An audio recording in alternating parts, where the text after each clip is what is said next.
Hello, Psych 303 class. Just a quick follow-up with regard to last week's learning event, the Articulating Your Skills as a Psychology Major worksheet. So, we had you assess a variety of skill sets that the APA recognizes as what we would call marketable or employable for psychology graduates. So the purpose of this exercise was really to help you better understand the value that you bring as a psychology major or psychology graduate, if you will, to a employer or to a potential graduate program or professional schooling.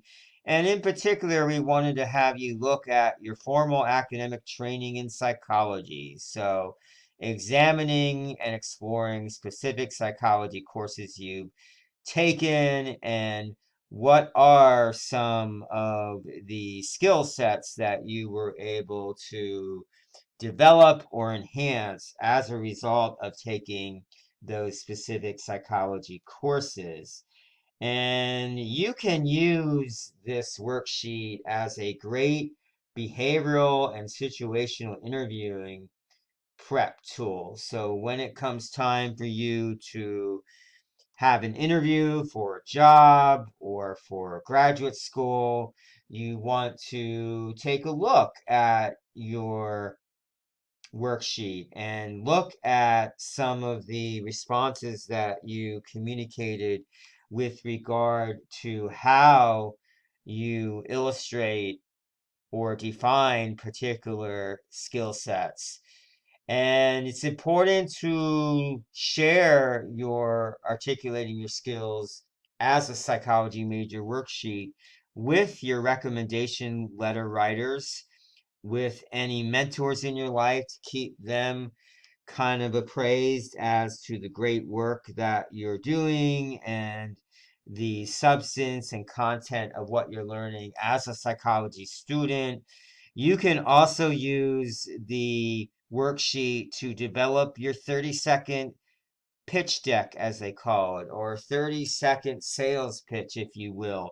So if you're, say, going to be attending a career fair, you might want to review your worksheet or take your worksheet with you or study it in advance so you can be ready to share again your value with potential organizations. You can also use your worksheet if you want to develop a solid profile for your resume as to who you are and the skill sets that you bring again to an organization, graduate school, or employer. So, final thoughts. You want to keep your worksheet handy and safe. We don't want it to collect too much dust. And you want to update it regularly. I would say after each semester, I know some of you are graduating, but those of you who aren't, update it after each semester. Take a look at the courses you just completed and how do those courses maybe represent the different skill sets that the APA is stating that psychology majors develop as a result of their training and knowledge. So thank you again. Really appreciate you completing this activity, and please feel free to reach out to me if you have any comments or questions. Take care.